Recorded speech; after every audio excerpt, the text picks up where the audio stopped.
Desde já eu quero dar um bom dia, uma boa tarde, uma boa noite para todos que nesse momento vão passar a me ouvir.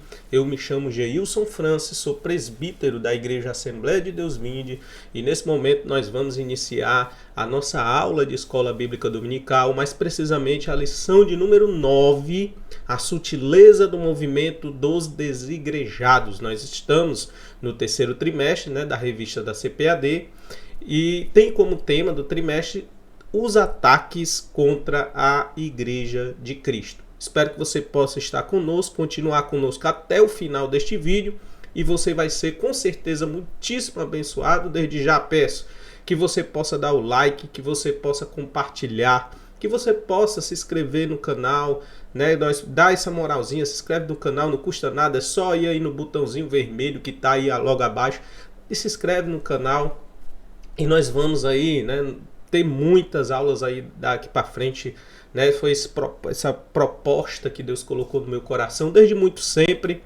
Só que não tinha uns equipamentos suficientes para poder começar esse trabalho, mas agora tenho, dá para começar esse trabalho. Estou aqui para realizar esse trabalho e desde já peço que você nos ajude, certo? Compartilhando, dando like, comentando, dando sugestão, criticando se preciso for para a gente melhorar. O importante é que você esteja conosco para aprender juntamente comigo aquilo que Deus quer que nós aprendamos para a nossa vida cristã, tá? Desde já nós vamos começar, sem mais delongas, vamos iniciar a nossa lição de número 9, a sutileza do movimento dos desigrejados.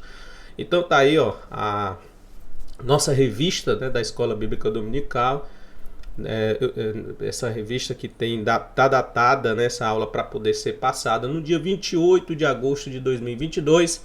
Vamos iniciar essa aula, se Deus quiser. Primeiramente, texto áureo. Desde já eu quero só pedir que você, por gentileza, tenha um pouquinho de paciência, só para me colocar aqui a minha imagem, tá? A minha imagem, para que você possa ver. Pronto, tá aí. Então tá aí o texto áureo para que a gente possa ler, tá? Não deixando a nossa congregação, como é costume de alguns, antes admoestando-nos uns aos outros, e tanto mais quanto vedes que se vai aproximando aquele dia. Ok? Então, a verdade prática diz o seguinte: o movimento dos desigrejados deve ser visto como um desvio da verdadeira espiritualidade que é expressa no contexto da verdadeira igreja. Lembrando, eu quero aqui desde já dizer para vocês, que nós vamos aqui falar sobre a verdadeira igreja. Nós vamos falar sobre igreja do ponto de vista bíblico. Rapidamente, é uma introdução rápida, eu não quero me apurar muito sobre esse assunto, trazer um assunto aprofundado, não. É só para a gente se basear, trazer aqui na introdução. Eu vou ler a introdução, logo após a gente começa aqui a ler. Eu vou usar aqui um livro, vou mostrar para vocês, que eu acho perfeito, maravilhoso, dá uma definição maravilhosa do que significa igreja.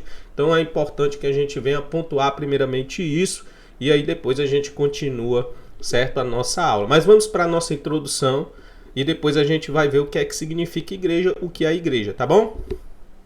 Então, verdade prática diz o seguinte, ou melhor dizendo, vamos aqui, é a introdução. A leitura bíblica em classe, leitura bíblica em classe. Diz o seguinte, Hebreus 10, versículo 19 ao versículo de número 25. Tendo, pois, irmãos, ousadia para entrar no santuário pelo sangue de Jesus, pelo novo e vivo caminho que ele nos consagrou, pelo véu, isto é, pela sua carne, e tendo um grande sacerdote sobre a casa de Deus, cheguemo-nos com verdadeiro coração, em inteira certeza de fé, tendo o coração purificado da má consciência e o corpo lavado com água limpa. Retenhamos firmes a confissão da nossa esperança, porque fiel é o que prometeu. E consideremos-nos uns aos outros para nos estimularmos ao amor e às boas obras. Olha, Hebreus aqui dando certo ênfase a boas obras. Acho interessante isso, tá? Versículo 25. Não deixando a nossa congregação, como é costume de alguns, antes admoestando-nos uns aos outros, e tanto mais quanto vedes que se vai aproximando aquele dia. Beleza? Vamos agora para a nossa introdução da nossa revista. Diz o seguinte: nas últimas décadas, os desigrejados, ou os também conhecidos como sem igrejas, crescem em escala exponencial, vai aumentando, vai multiplicando, né? Está multiplicando. São pessoas que se dizem cristão. Se dizem cristão, certo? Mas não estão filiados a nenhuma igreja. E a gente vai pensar, né? Primeiro, por isso eu falei que a gente vai tentar aqui primeiramente definir o que significa igreja. Vamos definir o que é igreja. E aí depois a gente parte, né, para saber se essas pessoas que estão pensando dessa forma estão desviadas do caminho, né, se são pessoas que a gente pode considerar como não cristãs, tá? A gente pode também considerar, tentar conversar, que eu acho muito importante a gente conversar sobre isso, por que essas pessoas estão pensando dessa forma, como foi que... porque existem vários tipos de desigrejados, né? Existem aqueles que não querem se submeter, mas existem aqueles que estão decepcionados. Então é bom que a gente converse um pouquinho mais a respeito disso, para que a gente possa chegar a uma conclusão bem coerente, né, deste assunto, que é muito polêmico, por assim dizer, certo? Então, paradoxalmente, esse grupo religioso que diz não possuir hierarquia religiosa, código doutrinário, nem tampouco nenhuma estrutura arquitetônica onde possa se reunir, diz ser o legítimo modelo de igreja do Novo Testamento. Então, nesse aspecto, acredita reproduzir o cristianismo primitivo. As outras igrejas, por possuírem estruturas organizacional, são consideradas como apóstatas ou desvios do modelo original mostrado no Novo Testamento. Nesta lição, procuraremos entender a natureza desse fenômeno religioso. Muito importante a gente entender realmente, né? Para a gente não ficar só falando, criticando, é bom entender. Dessa forma, a nossa análise procurará entender como pensa um desigrejado, suas crenças e práticas. Feito isto, mostraremos a verdadeira natureza da igreja neotestamentária, que, ao contrário do que os desigrejados afirmam, não é apenas um organismo, mas também uma organização. Assim, mostraremos a importância da igreja no plano de Deus e como cada membro da igreja possui uma gloriosa missão. Muito interessante. Vamos agora, por gentileza, antes de nós entrarmos nesse ponto aqui, visão e prática do movimento dos desigrejados, antes de nós começarmos a falar a respeito desse assunto, nós vamos tentar aqui, certo? Desde já, nós vamos tentar pontuar o que é que significa igreja. O que é igreja? O que é igreja para você? O que é igreja para você? Então é importante que nós façamos esse comentário agora aqui para poder a gente pontuar e delimitar o tema igreja. O que é que significa igreja na Bíblia, tá? Eu vou usar esse livrinho aqui. Deixa eu abrir aqui. Pronto, tá aqui. Abri aqui na página, mas vou mostrar aqui, ó. Por causa do efeito que eu coloco aqui, esse aqui é um efeito. Um dia eu vou melhorar ainda isso, mas é um efeito. Mas tá aqui, eu acredito que dá pra ver mais ou menos aqui. Deixa eu ver aqui, colocar numa posição. Pronto. Tá aqui, é do Henry Clarence Jensen, né? Palestras em Teologia Sistemática. Ele vai se posicionar, colocar, certo? Pontuar o que é que significa igreja. E eu vou agora também colocar isso aqui para vocês. Vou fazer essa leitura para que vocês possam me ouvir, tá? Primeiro, nós temos que definir igreja. Primeiro, para definir, nós vamos dizer o que não é igreja. Primeira coisa que ele diz aqui, que ele pontua como não, porque o que não é igreja, né? O que não é igreja? Primeiro, está na página 290 desse livro. Se você quiser depois fazer, se você tiver, vai lá, leia, certo? Para você poder também ver que eu não estou aqui inventando coisa nenhuma, tá? Primeiro ponto, a igreja não é o judaísmo melhorado e continuado. Primeiro ponto, igreja não é judaísmo melhorado e continuado. Igreja não é judaísmo, tá? Embora exista um elo entre os salvos e de todas as idades, o cristianismo é um vinho novo colocado em odres novos. Não é vinho novo colocado em odres velhos, né? Jesus já tinha falado sobre isso. Quanto mal tem sido causado pela Igreja Católica Romana por tentar continuar com o sistema levítico do Velho Testamento. Olha que interessante, né? Uma coisa que a gente vê bastante na Igreja Evangélica, porque essa é uma herança da Igreja Católica, tá? Continuar com o sistema levítico do Antigo Testamento no Novo Testamento, coisa que não tem nada a ver, não existe continuismo nisso. E a gente continua achando que hoje nós temos levitas, que hoje nós temos sacerdotes. O primeiro a chamar ministros de sacerdotes foi Tertuliano. Tertuliano foi quem primeiro falou, né, que chamou ministros de sacerdotes. Mas no Novo Testamento não há nenhuma referência de ministros, ou seja, diáconos, evangelistas, pastores, apóstolos. Não há nenhuma referência dessas pessoas com o sacerdócio levítico. Não tem nenhum tipo de referência em relação a isso no Novo Testamento. O Novo Testamento fala dos ministros e não de sacerdotes, certo? Primeiro a chamar ministro de sacerdote foi Tertuliano na igreja, né? E é uma herança da Igreja Católica Apostólica Romana. Então, primeiro ponto, gente, igreja não é o judaísmo. Dessa forma, grandes santuários e rituais elaborados foram introduzidos na igreja para substituir lugares simples de reuniões dos tempos primitivos. Então, grandes santuários, grandes templos, o próprio templo, é algo que foi construído com a Igreja Católica Apostólica Romana. E é uma herança que nós recebemos. O templismo é algo que é herança da Igreja Católica Apostólica Romana, não da Igreja Primitiva, certo? A Igreja Primitiva não se reunia em templos. Por causa da perseguição, mas não importa, não existia templo e mesmo assim a Igreja Primitiva adorava a Deus. Não existia templo e mesmo assim a Igreja Primitiva adorava a Deus. Nas catacumbas, nas casas dos próprios irmãos, em qualquer lugar onde tiver um crente reunido é a igreja. Isso é fato, é ou não é? A Bíblia diz, onde tiver 2 ou 3 reunidos em meu nome, eu estarei presente no meio deles. Tá? Então, igreja não é judaísmo.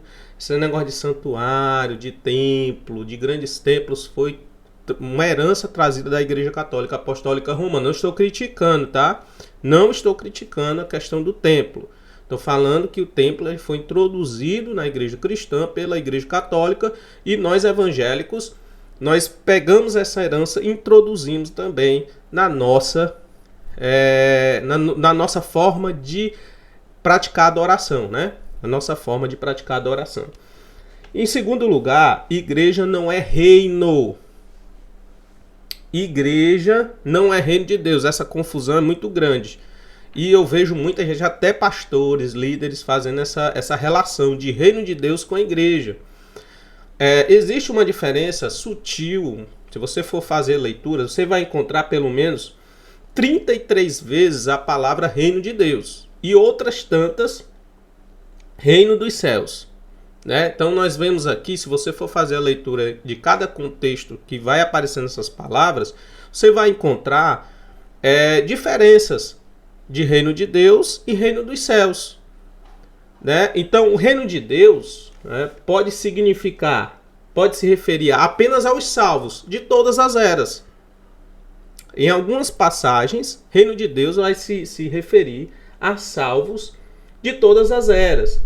Pode significar reino do milênio também, ou aos de qualquer era, né? Salvos do milênio ou de qualquer era. Contanto que, quando você vai lá ler sobre reino de Deus, você vai encontrar referência, certa significação de reino de Deus para salvos de todas as eras. E reino dos céus? Aí, reino dos céus, nós temos pelo menos 3 sentidos para reino dos céus, se você for fazer uma leitura de reino dos céus. Você vai encontrar reino dos céus como reino terrestre milenial. Você vai encontrar reino dos céus como reino espiritual. Aí nós vamos ter o mesmo significado de reino de Deus, que é um significado espiritual, certo? E nós temos o estado misturado, que atualmente nós chamamos de cristandade. Então, o reino dos céus pode significar, então, cristandade também, né? Em algumas passagens você pode encontrar essa referência à cristandade. Mas o reino dos céus tem esses três significados, certo? Nós temos um ponto em comum entre igreja e reino de Deus ou reino dos céus. Porque para poder participar do reino de Deus, você precisa se converter e ser regenerado pela palavra. Então, para você pertencer ao reino de Deus e ao reino dos céus, você precisa se converter e ser regenerado pela palavra. Então, aí nós temos um ponto em comum com a igreja. Mas o que há de diferente entre reino de Deus e igreja é porque o reino de Deus é um significado mais amplo, que pode significar salvação de todos aqueles, salvação a todos de todas as eras. Melhor, todos não, porque senão vai ficar... Eu errei essa expressão, o pessoal vai pegar no meu pé aí, provavelmente, dizendo que eu estou sendo universalista. Não, o que eu queria dizer é salvos de todas as épocas. É o que eu conserto a minha palavra, certo? Salvo de todas as eras. Enquanto o reino de Deus significa salvos de todas as eras, a igreja significa, né, aqueles que são salvos na era da igreja. Então, existe essa diferença e é por isso que nós não podemos fazer essa comparação absoluta de reino de Deus e igreja. Então, reino de Deus não é igreja. Reino de Deus não é igreja, ok? E nós vemos que igreja também não é denominação. Isso aqui é bem claro, né? Denominação é algo que é criado, é nominado. Então, reino de igreja não é denominação. Jesus não criou denominação Assembleia de Deus, presbiteriana, anglicana, católica. Jesus não criou tudo isso. Jesus criou a eclésia, a igreja. O que é eclésia? Eclésia é um grupo de pessoas reunidas. Era muito usada para poder falar, se referir a pessoas que iriam debater alguma coisa politicamente. Então, um grupo de pessoas que se reunia politicamente era chamado de eclésia. Então, a gente pegou esse termo e colocamos, né, certo? E nós introduzimos essa palavra igreja para se referir a um grupo de pessoas. Grupo de pessoas que são o quê? Os cristãos. Grupo de pessoas que são cristãos. Igreja. Igreja. Jesus, ele foi nele que foi fundada a igreja. Ele foi com Pedro, né? Será chamado Pedro, e sobre esta igreja será, certo?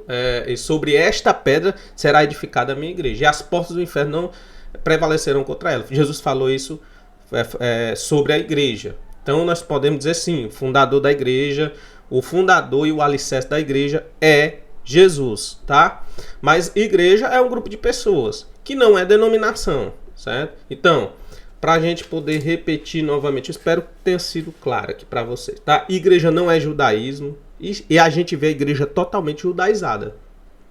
Judaizada totalmente. Muitos líderes judaizam a igreja hoje, tá? Igreja não é reino de Deus, igreja não é denominação. E nós encontramos pelo menos dois sentidos para a igreja. Primeiro, igreja no seu sentido universal. No sentido universal, a igreja consiste de todos aqueles que nesta dispensação nasceram do Espírito e foram por esse mesmo Espírito batizados no corpo de Cristo. Então, igreja como sendo, certo, a igreja universal, todos aqueles que foram batizados no corpo de Cristo e que receberam o Espírito Santo. É a igreja. Essa é o sentido universal. Mas nós temos também o sentido local. E aí eu quero terminar, certo, essa explanação a respeito da igreja. Sentido local, a palavra igreja é usada para se referir ao grupo dos que professam ser crentes em qualquer lugar. Então, igreja local, grupos de crentes que se dizem crentes em qualquer local. Então, grupos de crentes em qualquer local. Isso é igreja local. Então nós temos dois sentidos. Igreja universal, aqueles que nasceram de novo, e igreja local, aqueles que se denominam igreja e se reúnem em um determinado local. Isso é igreja.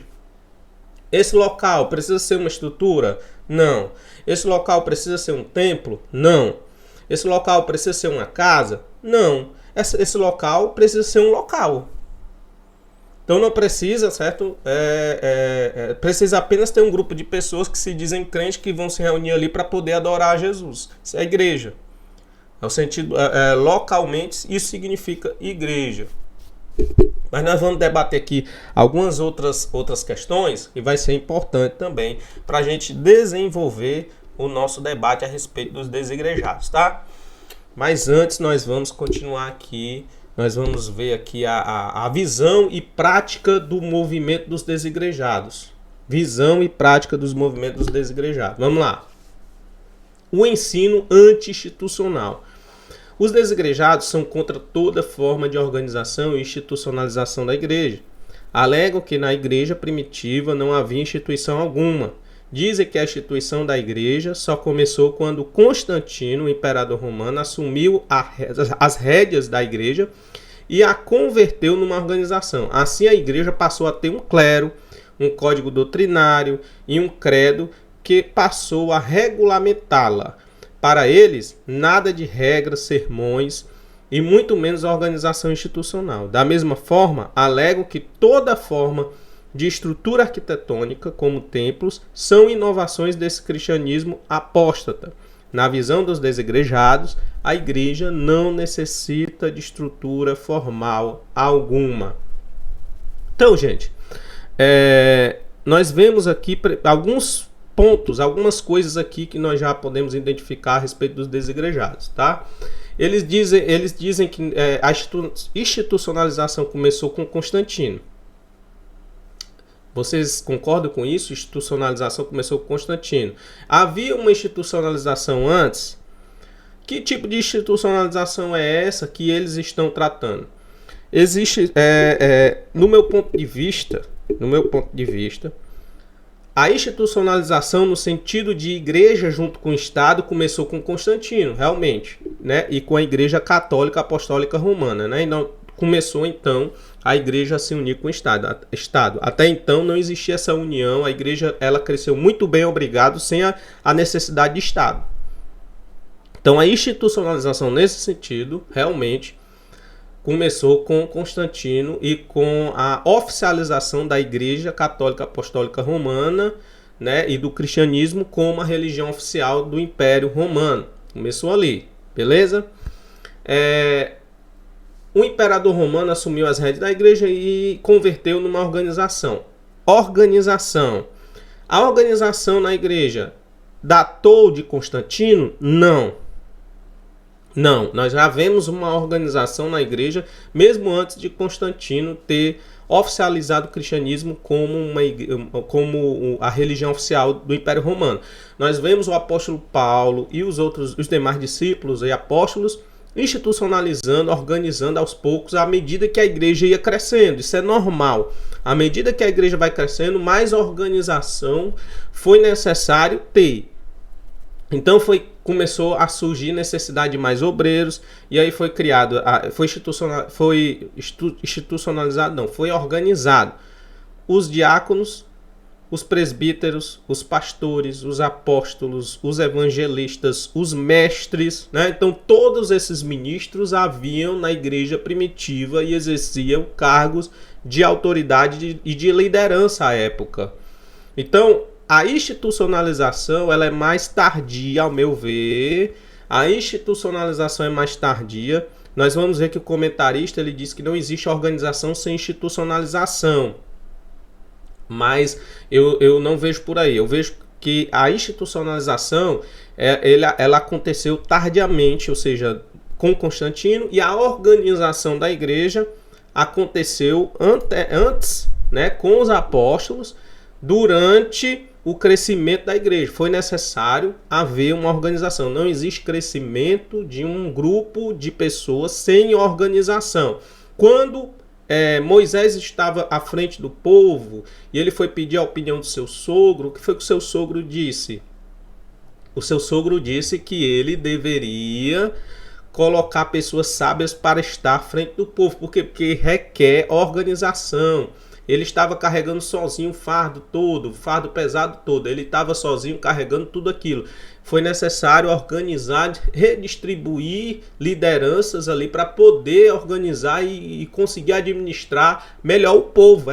Isso é o básico, certo? É o básico para você conseguir administrar qualquer organização, qualquer grupo de pessoas, quando esse grupo de pessoas vai aumentando.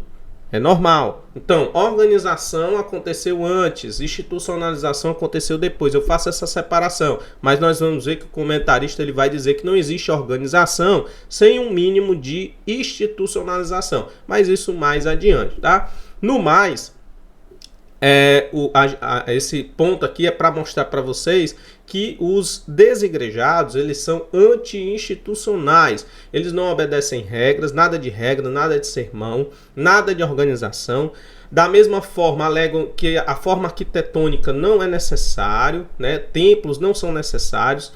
E tudo isso são inovações do cristianismo atual que vem sendo pregado e se organizando a partir de Constantino. E na visão dos desigrejados, a igreja não precisa de uma estrutura formal, ou seja, de ministros, de pessoas, para poder estar à frente, na liderança dessas igrejas, tá?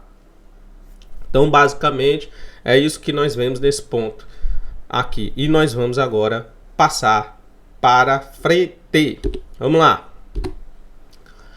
Ela pode, por exemplo, ser encontrada em uma lanchonete, né? Então a igreja pode ser encontrada numa lanchonete, em um café, na esquina, quando há dois desigrejados se encontram, né? Ali para poder tomar um café, ali a igreja, ali, né?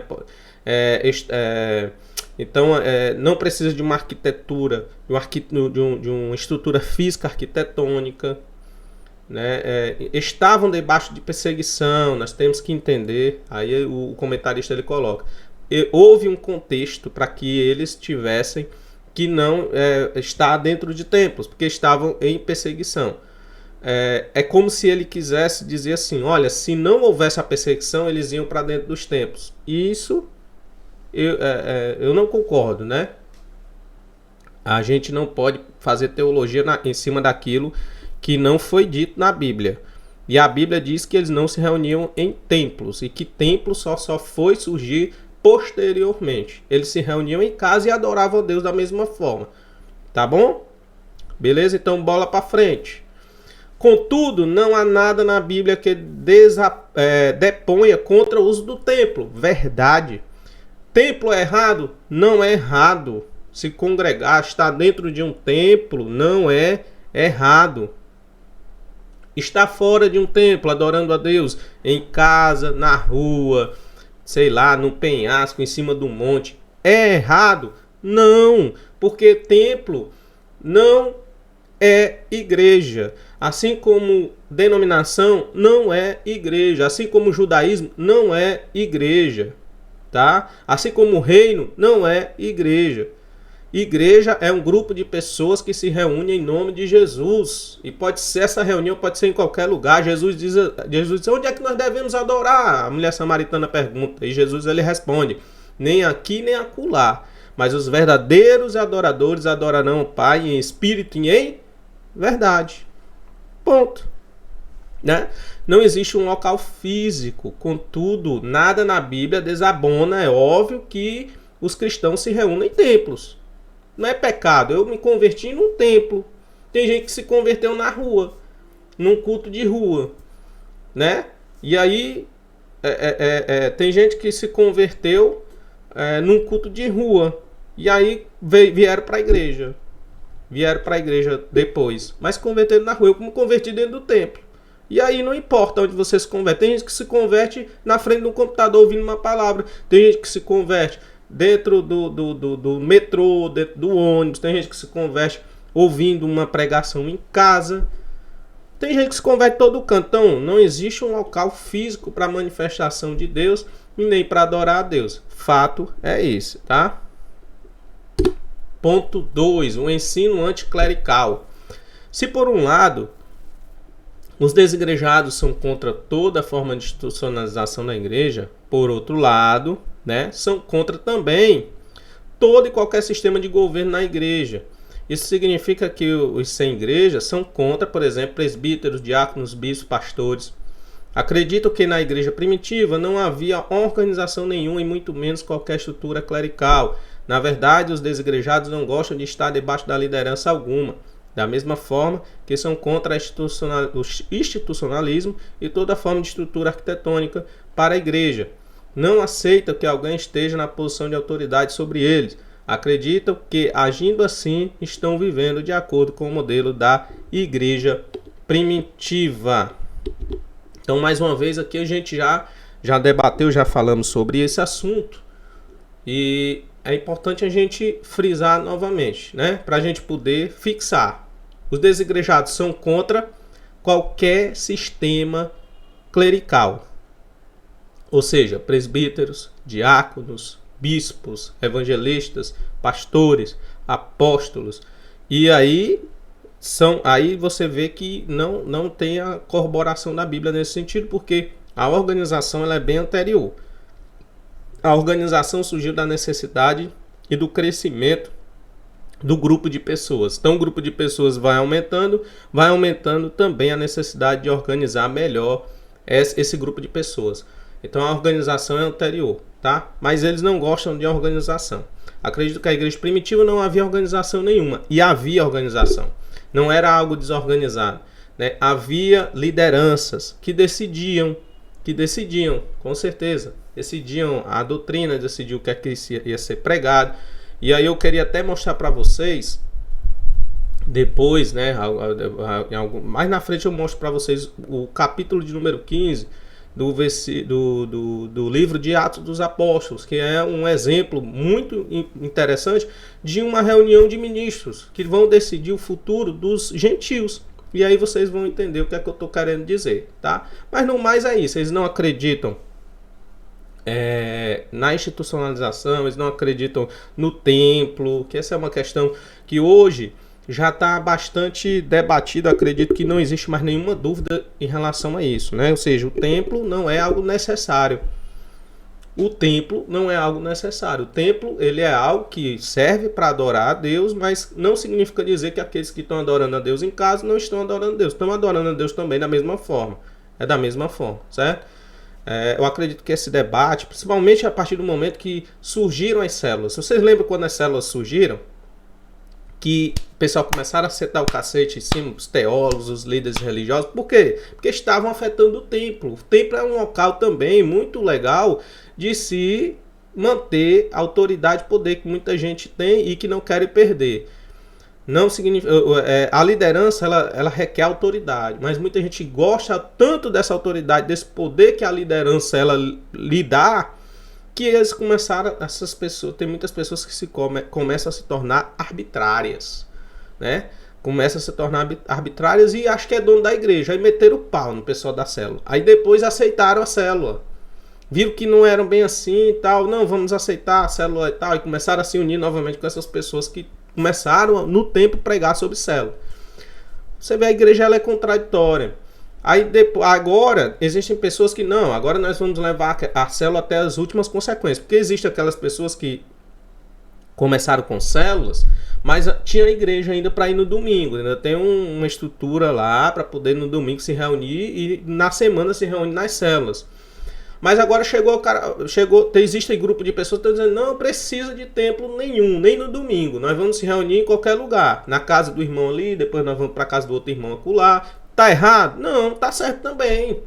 Não tem erro, não tem erro, tá? Nessas questões. Não tem erro. O problema é que nós muitas vezes a gente quer manipular tudo e dar opinião sobre tudo e achar que a gente pode dizer a verdade sobre qualquer coisa. Não, a verdade é a Bíblia não diz se o melhor lugar é o templo, ou se o melhor lugar é a casa. Não existe o melhor lugar. Existe o lugar onde vão se reunir 2 ou 3 em nome de Jesus. Eu penso dessa forma, beleza? Então, para a gente não continuar mais, para a gente não perder mais o nosso tempo aqui falando nisso, né? Nós vamos dar continuidade, porque eu já estou com 34 minutos. Essa lição é muito importante, muito interessante e vai realmente tomar muito tempo. Espero que você possa estar conosco até o final dessa aula, tá? Vamos para o ponto 2, a natureza da igreja neotestamentária. Agora nós vamos estudar a natureza da igreja neotestamentária, tá? Um organismo. A igreja era um organismo. Precisou de organização, mas a igreja não é a organização. A igreja não é a organização. A igreja é o organismo. Certo? Sobre a natureza da igreja neotestamentária, devemos observar primeiramente que ela é um organismo vivo. Nesse sentido, a igreja é o corpo de Cristo. Assim, a igreja é formada por todas as pessoas convertidas a Cristo, que pertencem a diferentes povos, tribos e línguas. Não há acepção de pessoas. Cada um organismo vivo e espiritual. A igreja existe a parte de estatutos. Ele mesmo, olha para você ver, comentarista, ele chega a essa conclusão. O organismo ele vive a parte de estatutos, de templo, de qualquer estrutura social, governamental humana. Né? Ela existe, por exemplo, fora da estrutura arquitetônica também. Contudo, possuir essa estrutura física hoje não constitui um pecado ou desvio do evangelho. É óbvio, como quer nos fazer acreditar os desigrejados. A repulsa dos sem igreja pelas estruturas arquitetônicas ou por qualquer forma institucional se dá por razões de insubmissão do que zelo pelo evangelho. Depende, ó, já falando aqui um pouquinho sobre desigrejados aqui, deixa eu colocar agora em tela cheia. Falando um pouquinho de desigrejado aqui. Existem pessoas que estão se reunindo nas suas casas, né, que estão sob uma liderança, mas estão se reunindo nas suas casas. São desigrejados, ao meu ver? Não. Não são desigrejados. Pessoas estão sozinhas em casa. Não, eu não vou me congregar em canto nenhum, porque eu já me decepcionei ali e acolá. A gente precisa estudar essa questão da decepção. É muito importante. As igrejas têm decepcionado pessoas. A igreja não é perfeita. A igreja humana, cristã, denominação, não é perfeita. Então, tem decepcionado pessoas e pessoas já procuraram uma igreja, outra e tal, e nunca conseguiram se firmar ali naquela igreja. Existe problema com a pessoa? Claro que existe. Mas também nós temos que ver também que existe problema na igreja. Não existe só problema na pessoa, existe problema também na igreja. E a gente precisa resolver os dois lados, né? Não só da pessoa, mas também da igreja. Para poder a igreja se tornar atrativa, a igreja se tornar um local de acolhimento para as pessoas, né? Um local de acolhimento para as pessoas. Mas a verdade é que existem essas pessoas que estão aí em casa. Não, vou só assistir vídeo. Porque pregador, você tem aquele que você quer. Então, se eu gosto do Hernando Dias Lopes, eu vou lá na internet, né? Tô gravando aqui para a internet. Então, assim como eu estou gravando para a internet, todos os pastores, né, importantes, conhecidos, também estão gravando e colocando suas mensagens na internet. E as pessoas estão dizendo, não, eu tenho o Hernando Dias Lopes só para pregar só para mim. Eu vou ficar em casa mesmo, não preciso me relacionar. Gente, cristianismo é relacionamento. Nós temos que se relacionar, não podemos deixar de congregar. Se você se congrega, por exemplo, um grupo de pessoas em casa, a igreja mas você está se relacionando, é um relacionamento. Mas todo relacionamento é difícil? É óbvio que é difícil, não existe relacionamento fácil, todo relacionamento é difícil. É para isso que existe o perdão. Por isso que Jesus falou de perdão, porque se não fosse preciso perdão, Jesus não tinha falado de perdão. Mas como Jesus está falando de pecador, que nem eu e você, então a gente precisa perdoar e pedir perdão. Perdão ficou para pecador, né, mesmo. Então, tem gente que não quer se relacionar por decepção. Eu estou decepcionado com os relacionamentos, assim, aí acha que a igreja... Não, eu estou decepcionado com os meus relacionamentos na igreja. Então nós temos que rever os nossos conceitos de relacionamento, rever os nossos traumas, aquilo que não nos faz se aproximar de pessoas para nos relacionar. E a igreja também tem que pensar nela mesma e ver por que nós não conseguimos pegar essas pessoas que não gostam de relacionar e conseguir fazer com que elas se relacionem. Né? A questão do acolhimento, faltou? Qual foi o problema? Faltou uma aproximação melhor dessas pessoas, né? Existem problemas, por exemplo, em grandes igrejas, porque pastores de grandes igrejas não dá para poder pastorear para todo mundo. Ele está pastoreando ali, ele prega ali em cima do púlpito, mas ele não vai dar uma atenção especial para todo mundo. A verdade é essa, né? Não dá. Então a gente precisa entender, né, que a igreja A igreja, ela é um local, a igreja arquitetônica é um local de adoração, é um local que não é perfeito, que vai decepcionar pessoas, porque tem homens falíveis ali, que pessoas que não vão concordar, porque são pessoas difíceis mesmo, e essas pessoas vão para casa dizendo, eu vou me congregar sozinho em casa e assistir as pregações do Silas Malafaia.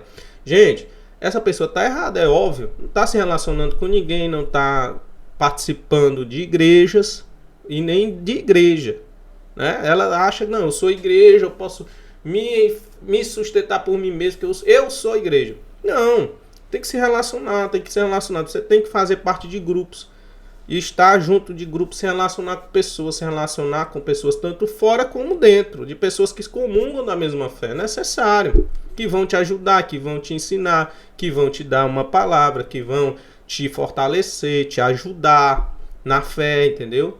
É isso que a gente precisa, tá? No mais, é isso. Nós vamos partir para o próximo ponto. Uma organização. Os desigrejados alegam pertencer a uma igreja puramente orgânica. Contudo, biblicamente, não existe organismo sem organização. O organismo, a organização, ela não existe por causa do organismo. Certo? Não, o organismo está lá, o organismo está aqui, o organismo. O organismo ele é organizado? É. Né? O sistema respiratório, o sistema nervoso, o sistema excretor, ele é organizado, ele tem uma organização, certo? Mas ele é um organismo, assim é a igreja. A igreja tem a organização, que é necessário por causa da quantidade de pessoas. A gente não dá nem para fazer essa comparação, que a gente está falando de corpo humano. Mas o organismo, a igreja, ela precisa de organização por esse motivo, por causa do crescimento de pessoas. A gente precisa atender a todos, precisa haver a organização na igreja para que todos sejam atendidos, é necessário, né? A gente está falando aqui num aspecto mais social, tá? Então, assim como o corpo humano, que é um organismo vivo, com tudo organizado, a igreja também possui organização. Mas eu não gosto de fazer essa referência à representação. Acredito que a organização é mais uma questão social e de crescimento do próprio número de pessoas que vão começar a se reunir. É necessário, para atender todas essas pessoas, um mínimo de organização. A igreja primitiva, por exemplo, tinha um sistema de governo formado por apóstolos, profetas, evangelistas, presbíteros, diáconos, pastores e mestres. Essa mesma igreja possuía seu código doutrinário, né, que era a doutrina dos apóstolos, disciplinar. Ninguém vivia isoladamente da maneira que queria. Isso só pode ser visto no primeiro concílio, na convenção feita pela igreja primitiva. E é aí que eu vou, certo, mostrar para vocês aqui rapidamente. Quero mostrar aqui para vocês rapidamente, por gentileza, um texto bíblico aqui de Atos, capítulo de número 15. E eu quero especificamente falar aqui dos versículos de número, deixa eu ver aqui,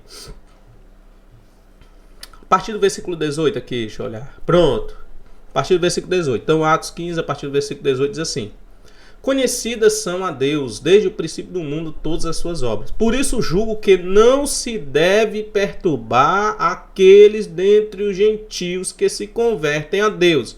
Então, quem está falando isso aqui é Tiago, viu? Pedro, ele se levanta para defender os gentios. Paulo já está defendendo os gentios. Isso aqui foi o primeiro concílio, capítulo 15 de Atos. Paulo já está defendendo os gentios. Aí Pedro se levanta: gente, a gente não pode colocar um jugo sobre os gentios que nem os nossos pais levaram e que nem a gente pode levar. Eu mesmo sou testemunha de que o mesmo Espírito que nós recebemos, judeus, nós recebemos, os gentios também receberam. Porque Deus não faz acepção de pessoas. Aí Pedro fala, aí vem Tiago. Tiago, então, fala exatamente isso aqui, versículo de número 19. Por isso, julgo que não se deve perturbar aqueles dentre os gentios que se convertem a Deus, mas escrever-lhes que se abstenham das contaminações dos ídolos, da fornicação, do que é sufocado e do sangue. Então, nós não vamos perturbar os gentios, mas vamos escrever apenas para eles se afastar disso. que eles se abstenham da contaminação dos ídolos, da fornicação, do que é sufocado e do sangue. Pronto.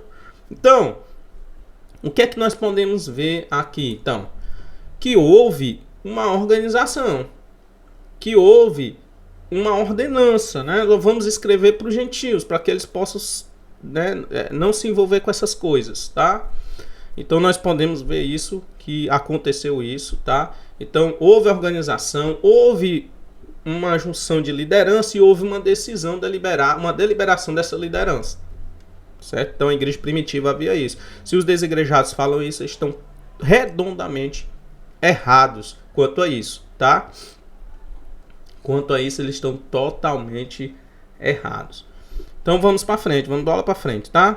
Bola para frente, vamos para o ponto 3, a importância e a necessidade da igreja. Igreja como família de Deus. Vocês podem ver que toda divergência é contra essa questão da igreja, né? Toda divergência é contra a definição de igreja, o que é a igreja. Eu já mostrei aqui para vocês. Espero ter elucidado muitas coisas, tirado muitas dúvidas a respeito do que é a igreja para vocês. Igreja como família de Deus. Igreja é a família de Deus. Como família de Deus, a igreja tem Cristo como seu cabeça. Contudo, como acontece em toda a família, a igreja também possui comando, direção, regras às quais deve se submeter. Deve se submeter tudo? Não, a gente se submete à palavra. O que a palavra diz, a gente se submete, né? E a liderança, se tiver de acordo com a palavra, a gente se submete também. E muitas coisas é questionável, óbvio, né? E o líder, o liderado, ele tem livre pensamento. Ele pode pensar, irmão. Ele pode aprender a Bíblia e julgar e analisar seus liderados. Sua liderança, melhor dizendo.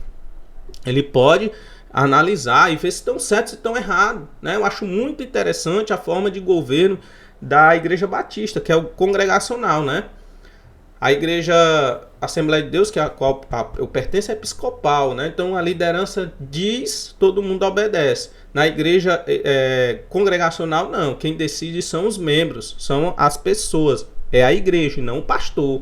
Eu acho muito interessante essa forma de governo. Muito interessante mesmo, tá? Então, a igreja é uma família. O importante nisso tudo é o sentimento de pertencimento ao corpo de Cristo, que o grupo proporciona. Não podemos ser igreja sem sermos antes uma família. Nesse aspecto, a igreja deve discipular seus membros e fomentar a comunhão uns com os outros. E fomentar o relacionamento, que eu acho muito importante. É o que faz a igreja ser igreja. E não o templo, o sistema religioso. Não, não é isso. O que faz a igreja ser igreja é o relacionamento de cristãos, se perdoando, se completando, se edificando, tá? Então vamos para frente, bola para frente. Igreja como testemunha da salvação. Se por um lado o apóstolo Paulo chamou a igreja de família de Deus, por outro, esse mesmo apóstolo apresentou com que fim essa família foi criada, para que agora, pela igreja, a multiforme sabedoria de Deus seja conhecida dos principados e potestades nos céus.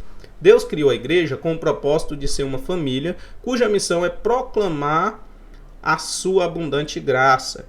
De fato, o apóstolo Pedro disse que a missão da igreja é proclamar as virtudes daquele que nos chamou das trevas para a sua maravilhosa luz. A razão de a igreja existir, além do fato de promover adoração, companheirismo e integração, está na sua missão de pregar salvação, a sua visão missionária. Massa, muito legal. A igreja pode existir em um templo, mas sua missão só se completa fora dele. Olha aí, para você ver que no fundo, e aí eu tenho essa tendência maior de estar fora do templo, tá?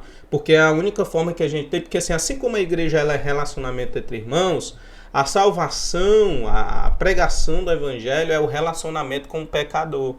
Então a gente não pode fugir desse relacionamento. O relacionamento com o pecador ele é de suma importância, né? Você ter essa habilidade, essa sabedoria de lidar com o pecador é muito importante. E muita gente se perde nesse processo, porque ou é santo demais, ou é liberal demais, né? Então a gente se perde, a gente precisa aprender a lidar com o pecado e com o pecador fora da igreja, para a gente se tornar evangelistas de mão cheia, aprender a evangelizar. E eu vou aqui dar minha opinião aqui pra gente, minha opinião a respeito da evangelização. Evangelizar, gente, não é agredir pessoas que estão fora. Evangelizar não é agredir pessoas que estão fora. Eu vou dar um exemplo aqui, eu acho que eu já falei em aulas passadas, eu vou falar de novo. Se você chegou até aqui, então me ouça. O apóstolo Paulo, quando chega em Atenas para pregar sobre idolatria, ele não sai dizendo, vocês são idólatras, seu bando de pecador imundo. Ele não fala assim, tá? Ele não sai dizendo por aí, vocês são um bando de idólatras, quebrando os santos deles, né? Como alguns já fizeram na nossa cristandade aqui no Brasil. Então, gente, para poder pregar, a gente tem que fazer como o apóstolo Paulo. O apóstolo Paulo chegou devagar ali em Atenas, passando pelos santuários, vendo todos os ídolos. Aí chegou a um momento que ele viu um ídolo que dizia lá, o Deus desconhecido. Aí o apóstolo Paulo se interessou e disse, eu vou começar a pregar agora. Para você ver, pregador tem que ser sábio, não precisa agredir. Aí como foi a mensagem dele? Não foi de agressão. Ele diz assim, olha, eu tenho visto que vocês têm sido bastante religiosos. Inclusive, nos deuses que vocês adoram aqui, tem um Deus aqui, foi reservado um local para o Deus desconhecido. É desse Deus que eu quero falar para vocês. Olha aí, começou uma pregação ali. Tá? Esse Deus desconhecido que vocês deram espaço é desse Deus que eu vou falar para vocês agora. Olha que interessante. Isso é pregar o evangelho. É pregar sem atacar. A pessoa está lá no pecado, não é chegar, vocês vão para o inferno, né? Não é dessa forma. A gente precisa aprender a lidar com o pecador, certo? Precisamos aprender a lidar com o pecador. E infelizmente a gente tem se perdido nesse processo e nós não temos pregado da maneira mais coerente, mais interessante, né? Nós vemos que Jesus era interessante. As pessoas corriam para ver Jesus porque ele era interessante, ele atraía as pessoas, ele não expulsava as pessoas não, tá? Ele não expulsava, ele atraía. O pecador gostava de estar perto de Jesus, não gostava de estar longe, não, gostava de ouvir. Muita gente vinha de longe para ouvir Jesus, porque Jesus era agradável, Jesus era empático, Jesus ele não expulsava o pecador, apesar de criticar bastante os fariseus, tá? Então, sobre a evangelização, era isso que eu queria falar para vocês aqui rapidamente. E para nós concluirmos nessa lição, vimos como os desigrejados pensam e agem como relação à igreja, né? Acredito ser possível ser igreja fora da igreja. É possível ser igreja fora da igreja. Fora da igreja por quê? Porque a gente confunde templo e igreja. Sistema religioso, denominação e igreja. Não é igreja e denominação não é a mesma coisa. Por isso que eu falei aquilo ali. Denominação e igreja não é a mesma coisa. Prédio e igreja não é a mesma coisa.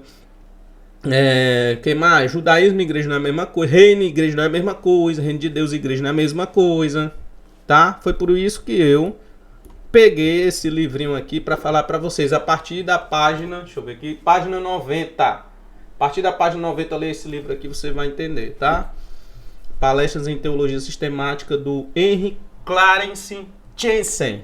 É importante a gente entender e saber de Bíblia, irmão. Senão a gente se ferra. E a gente vai querer apenas reproduzir aquilo que as pessoas falam pra gente. Teólogos, pastores. E a gente não vai pra Bíblia para aprender, né?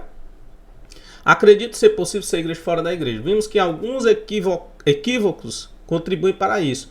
Há o mito de que a verdadeira igreja não possui organização, alguma a gente já viu que possui. Consequentemente, não há liderança estabelecida.